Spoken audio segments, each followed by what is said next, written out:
রাজধানীর সিএনজি স্টেশনগুলোতে দীর্ঘ লাইন, ভোগান্তিতে পড়ছেন গ্যাস নিতে আসা যানবাহন চালকরা। বিস্তারিত জানাতে রাজধানীর তেজগাঁও এলাকা থেকে যুক্ত হচ্ছেন সহকর্মী মমিতা মৌ। মমিতা, আমরা গতকালকে দেখলাম এই সিএনজি স্টেশন মালিক যারা রয়েছে তারা দাবি করেছিল কমিশন বাড়ানোর জন্য, এবং তারা আগামী মাসের মধ্যে দাবি পূরণ না হলে একটা আলটিমেটামও তারা দিয়েছে স্টেশন বন্ধ রাখার।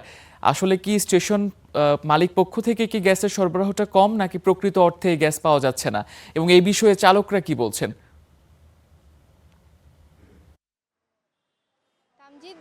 চালকরা বলছেন তারা সকাল ৬টা থেকে বিভিন্ন গ্যাস পাম্পে অপেক্ষা করছেন, বিভিন্ন গ্যাস পাম্পে ঘুরছেন, কিন্তু ৮টা থেকেই গ্যাস সরবরাহ বন্ধ করে দেওয়া হয়েছে এবং সেই থেকে তারা অপেক্ষা করে আছেন। এবং এই সকাল পেরিয়ে দুপুর গড়িয়ে বিকেল হতে চললে এই দীর্ঘ সময় তারা গ্যাস পাম্পগুলোতে, গ্যাস যে ফিলিং স্টেশনগুলো রয়েছে সেখানে দীর্ঘ সময় অপেক্ষা করে আছেন। এবং এই লাইন কিন্তু বেশ দীর্ঘ এবং দীর্ঘ সারি, এবং তারা কিন্তু তাদের বিভিন্ন অভিযোগের কথা বলছেন যে তারা গ্যাসের সরবরাহ পাচ্ছেন না। গত কিছুদিন ধরেই তাদের গ্যাসের সরবরাহ কম ছিল এবং তাদেরকে যেখানে তারা এই সিএনজিগুলো ৩০০-৪০০ টাকার গ্যাস নিতে পারতো, সেই সিএনজিগুলো গত কিছুদিন ধরে ১০০-১৫০ টাকার গ্যাস নিতে পারছে।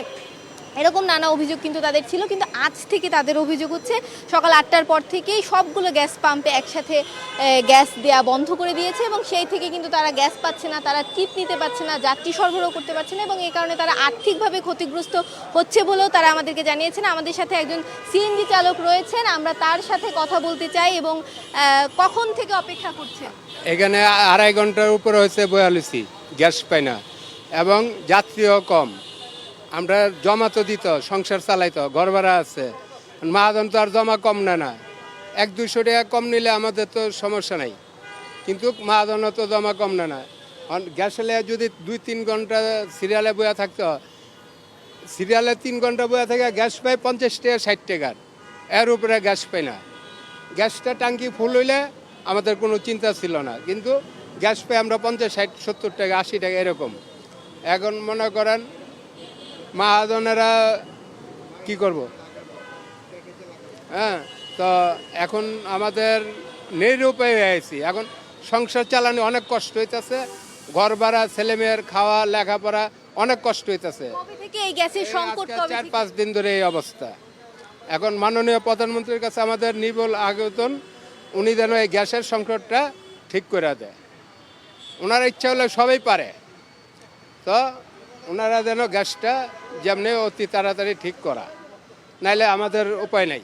তামজিদ, যেমন এই সিএনজি চালক বলছিলেন তারা কিন্তু দীর্ঘ সময় ধরে অপেক্ষা করে আছেন এবং বিগত কিছুদিন ধরেই তারা এই সমস্যার সম্মুখীন হচ্ছেন এবং তারা সরকারের কাছে আবেদন করছেন যত দ্রুত সম্ভব যেন এই যে সমস্যা, এই সমস্যার যেন সংকটের যেন সমাধান তারা পান, কারণ তাদের পরিবার নিয়ে চলতে তাদের অসুবিধা হচ্ছে। তারা ৫০-৬০ টাকার যে গ্যাস পাচ্ছেন তা দিয়ে তারা দীর্ঘ সময় সিএনজি চালাতে পারছেন না, এবং প্রাইভেট কারগুলোর কিন্তু একই সমস্যা। তারাও জানাচ্ছেন যে তারাও দীর্ঘ সময় অপেক্ষা করে তারা তাদের গ্যাস, পূর্ণ গ্যাস পাচ্ছেন না, ট্যাঙ্কি ঠিকঠাকভাবে ফুল করতে পারছেন না। এবং এই সমস্যার কথা কিন্তু সিএনজি চালক এবং প্রাইভেট কারের সবাই বলছেন, এবং তারা সরকারের কাছে আবেদন করছেন যত দ্রুত সম্ভব যেন এই সমস্যার সমাধান করা সম্ভব হয়। তামজিদ, ধন্যবাদ মমিতা।